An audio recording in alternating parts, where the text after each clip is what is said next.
We are back. What's going on, everybody? It's Lance Hayes, And it's Jeremy Anujula. and we're on Sports Social Live. We're coming back with Kaimi Fairbairn, ice in his veins. He's doped up a little bit with that 59-yard kick, taking the Texans to Mhm. win 23-20. How you feel about that, big dog? Oh yeah. Shout out to that boy Amy. We gotta get that boy a nice little section at prospect or something. Put Man, him a couple of 50-15 things or up in there. something. He might come in there and pray a little bit. He seems like a nice, wholesome guy. but we definitely got to. He's a franchise leading scorer, by the way. So that's another stat that he was able to get after hitting that long field goal. So that 59-yard field goal was great to see. It's great to see him healthy. You remember that spin where he was Yeah. kind of when he was unhealthy. Texans was hmm just everything was going wrong for the Texans, and him being back is kind of just gives the offense and defense confidence in these tight scoring games. For Another sure. thing to talk about, Big Dog, on October 7th, 2007, Chris Brown did the same thing and beat the Miami Dolphins by a last second field goal, 22-19. So we kind of had similar things happen around a similar time in Texans history. So it's kind of crazy. Yeah. That's how history repeats itself. History repeats itself. We just need to keep on getting these dubs. So in this episode, we're going to talk about the offense, a little bit of the struggles, a little bit of their victories. CJ Stroud, how well he played. We're going to talk about the defense, some of our health concerns, and then wrap it up with our final thoughts and a little bit of betting, of course. So let's get into it, dog. Let's just recap the game. Yeah, man. It was a tale of two halves for the offense. Came out on fire. Well, the first drive was kind of a dud, but that second drive, it looked smooth. They looked in rhythm. No penalties. The offensive line was kind of coming downhill pretty hard. The run game looked to be serviceable at times, but it was a nice mix. They mixed it up well. I mean, CJ Stroud was on. I don't think he threw an incomplete pass the whole first half. And the defense started out a little shaky. I was like, now, hold on now, Miko. What you got going on, buddy? Miko was scared the hell out of Hey, you with that. well, Boy, he must have stayed a little too late at the fellowship hour at the church or something. But man. yeah, it started off a little shaky, Yeah. but they tightened up the backstroke. They Back. figured him out. Pause. What tightened up the backstroke? Hey, look, man. Hey, you know what this bend but don't break kind of defense. That to start the games out, it's seeming like he's just filling the teams out. Trying to figure out okay how they're gonna try to leverage is what they're gonna attack. Yeah. And with our front seven being so small, we have to be very pointed on when we blitz and when because you get a little push and you blitzing on that outside is Yeah. goodbye Irene. So I think they played gaps well throughout the entire game. Like I said, we have a thinner front seven, but they're deathly at pass rush. Man, we haven't Yeah. had interior guys be able to rush like that in a very long time. Yeah. Very, very long time. It was good to see. Yeah. One of the key points you said, and I like the word that you used, the offense was serviceable. Serviceable. Mhm. I definitely feel like that brings us into a good segue moment. So we're gonna segue into our offense, right?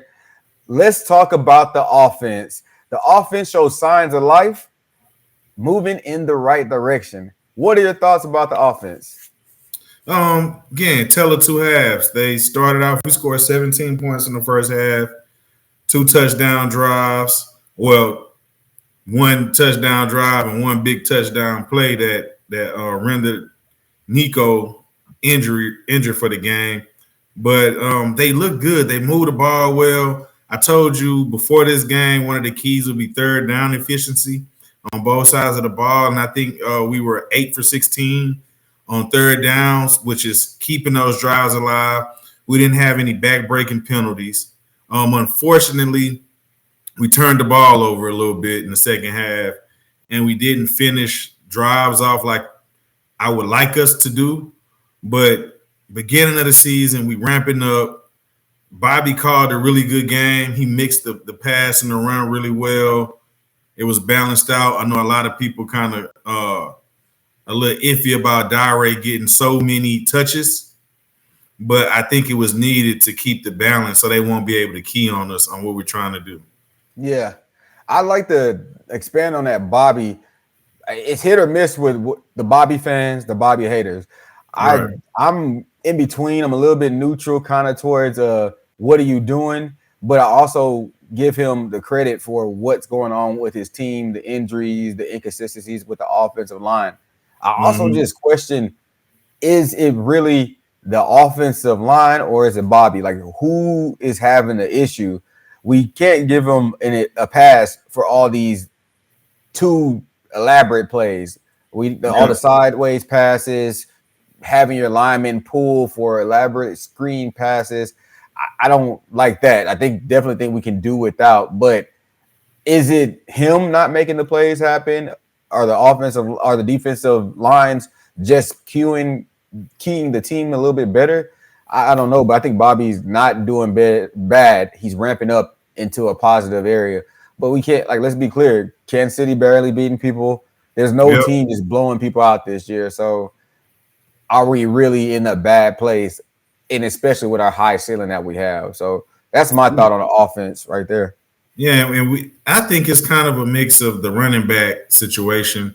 We're playing with third and fourth string running backs. Yeah. So that makes a difference in the run game. They don't read as well as a Joe Mixon type running back would be able to read and feel where the holes are and the cutbacks are. So I'll give them some credit for that. And then, mix matching at the tackle. Blake Fisher didn't play bad, man. I know a lot of people want to give him guff about the fumble, but CJ got to have that ball a little tighter up. He was in between his man and CJ.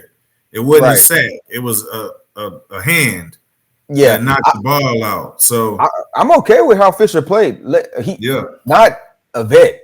So I don't understand why people put him in this category. To be clear and fair to him, he's coming in an awkward time. That he didn't probably expect to be a starter until later on in the week. So I'm okay with how he played. He did not get any penalties that I can recall. I think we only had 7 penalties, 65 yards. It's coming across the screen, but I think he played well. He helped us get to a 33-minute time of possession.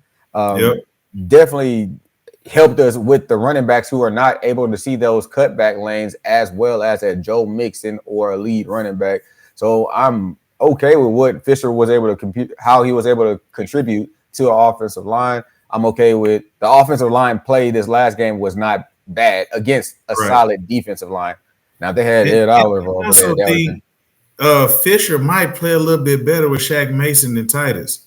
Because Titus is more of a pass blocker. And Fisher is a mauler. He likes to go downhill. Him and Shaq Mason, they not for all the cute games and they not really good setback blockers. Right. And when they going downhill, they trouble. I think we talked about it last time. This was one of Shaq Mason's best games I can see. We didn't see that the cup that the QB is going to step up into, it wasn't collapsing as quickly this game. Now, mind you, the Bills are going to make plays. They are a gritty, tough team. But I was not mad at how Shaq Mason played. I mean, he looked old in the previous games. This game, it seemed like he had a little bit more fire in his ass, and he was able to get it done. So I'm okay with how they played. What are your thoughts on the receiving core since we're on the offense? We deep, dude. I mean, Nico wasn't out there in the second half, and we still moved the ball well. The interception CJ threw, if he don't throw that, we score a touchdown. We had him on their heels. Hutchinson, he showed in the preseason that he's getting it now. He's playing with the speed that we know he has. We talked about it. Talked about it. Yeah, he looked nice, man. And Diggs is still Diggs. 6 catches, 82 yards. I mean, big catches too. First down catches. Man, it's crazy. They key on Hutch because when he comes in, typically we start running the ball. But Yep. I mean, I like how fluid he is. A lot he's playing. I don't see why people keep on calling for Mechie. I don't, Right. and something has to be wrong with Mechie. Like I don't know if he's not doing it in practice, but Right. it seems like Mechie and Pierce are going to be a thing of the past. I think. What are your thoughts on if Pierce comes back and it just jumps to the front of the line? Do you think that will happen? No, he'll get rotated in. I do think Cam Akers will be the odd man out, and I like Cam Akers. He's serviceable in the Right. pinch. I think he would be a good third down back. Kind of like what Dare doing. So a little redundancy there, but Pierce just come downhill, man. If he get out of his head and he runs hard downhill, I think he'll be okay. I I think feel he'll be an upgrade from what we have now. I agree. I mean, they call him Motor for a reason. I Mhm. do. I do think that he will be a good contribution to the team, but it's hard to say. I mean, Dare. I mean, Dare hasn't done wrong. He Right, hasn't right, done right. great, but he hasn't done wrong, and he Yeah, also contributes in the special teams area. Pierce does too. He has in the past, but I don't know if they'll put him back out there. But this right. was Pierce's opportunity, man, to kind of become a staple or make a stable running backs, and the injuries, the best ability is availability, and he kind of is losing his flair for on the Yeah, team. for sure. We'll So, definitely be drafting a running back in oh the offseason. yeah, hey, that if Janity falls to us, hey, he won't fall. That man cold, bro. Hey, Yeah, buddy's the truth. Like I don't care what your competition is. It's not like he's playing like little kids. yeah, Buddy is the plays that he's making look like video game plays, and for he sure. definitely, if he stays back one more year, which he better not, because that'd be stupid. Right. If he stays back one more year, I think he's gonna definitely go get that go get that NIL money, and then come Oh on out yeah, here. Because if I'm him, I'm coming out this year, and I'm gonna get at least a guaranteed 2 years of paychecks. yeah. He'll Because be a lottery pick. yeah, hey, but I don't know. That's one of them Nebraska type running backs that you kind of will stay in the league for about 5 to 6 years, making money for your team. So I'm okay with Hmm. Genedy on that one. So we're gonna close out this offensive segment by talking about the leader, the Mister Aura, the pose. What are your thoughts on CJ Stroud's performance in the last game? It was solid, man. It was a pro performance.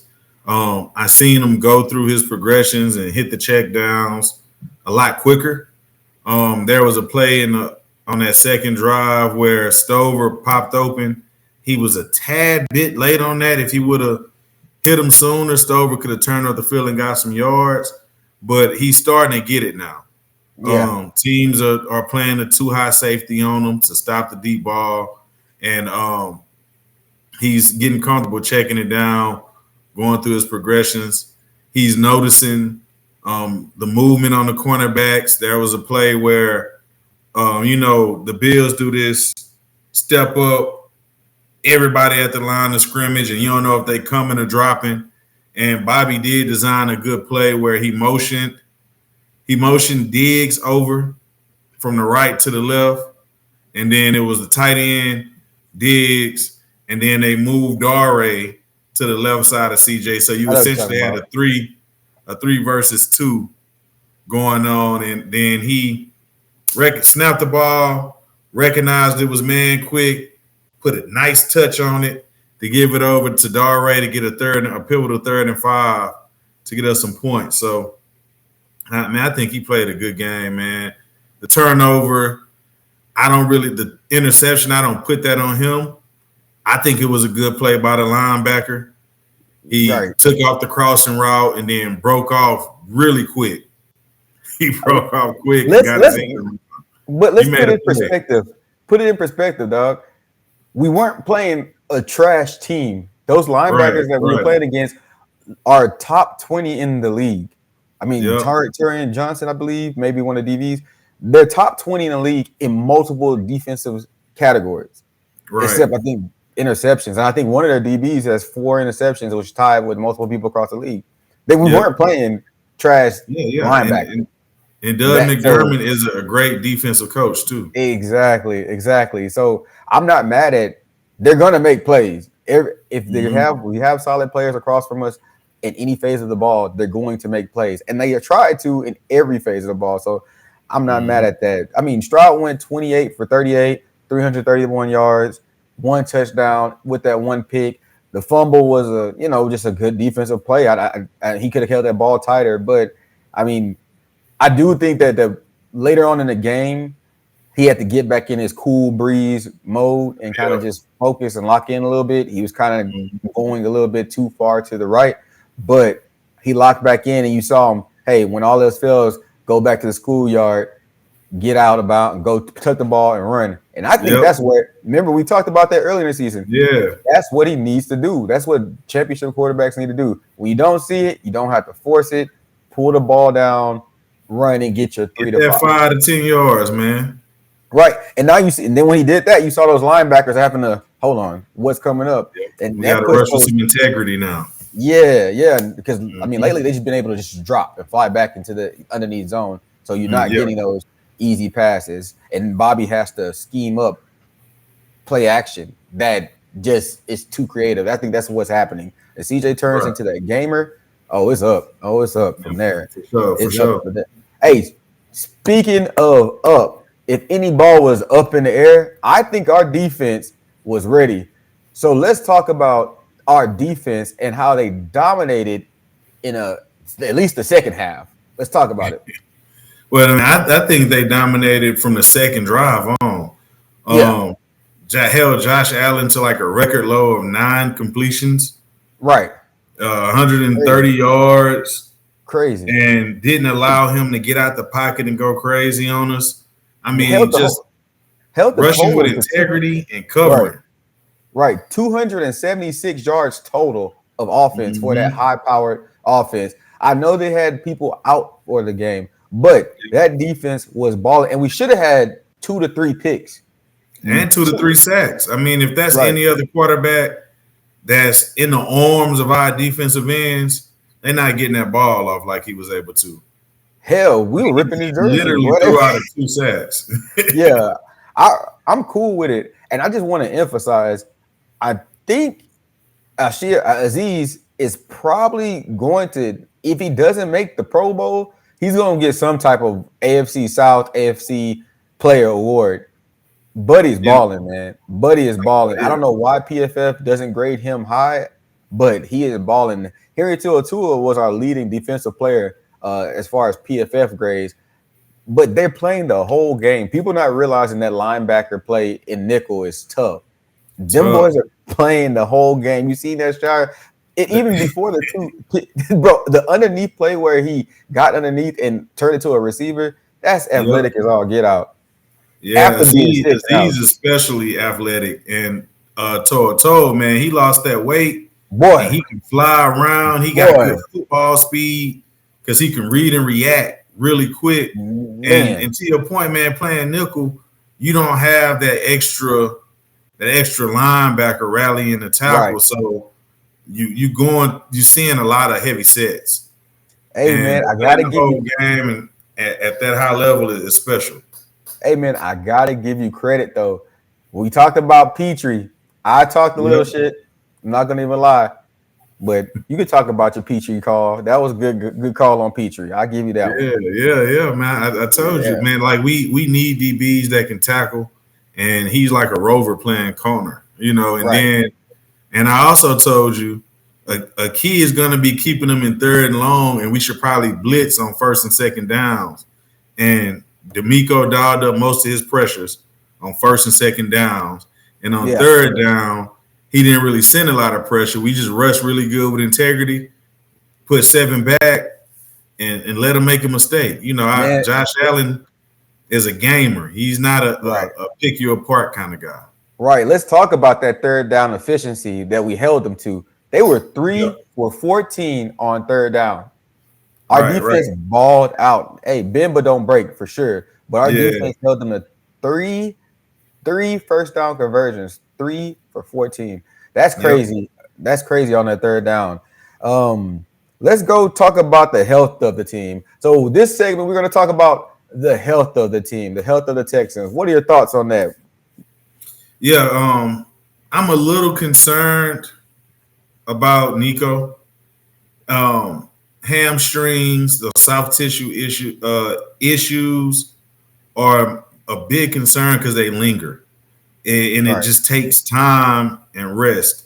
And I don't think we're in a position right now to be without somebody of that caliber. I know people are like, oh, we got the Patriots, but let's not act like Jacoby Brissett hasn't marched up in Houston and put something on us. Put something on us, leaning all over the goal line for no reason. Leaning all over the goal line, man. And Gerard Mayo is a heck of a coach, especially defensively.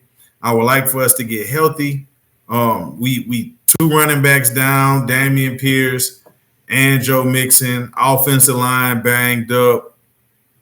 Tank Dell was back, but he's not 100% yet. So it's like, it's piling up on us, and we need to get healthy going into the last stretch. I think after the Packers is a bye week, and then we're 9 games straight. And then hopefully we make it to the playoffs and it'd be 12 games. But, to get through this season, it's a battle of attrition. Look at Buffalo. They're a different team without Shakir. They didn't have a guy to really just take the top off the defense. So we were able to play a little bit tighter coverage. But, they're banged up too on both sides of the ball. And so this league is about who is going to be healthy coming across the finish line and who is going to be clicking.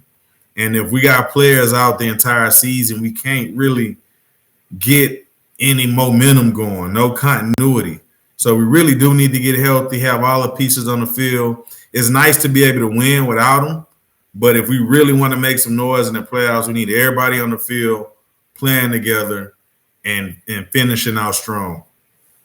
Oh man, I'm with you on that. I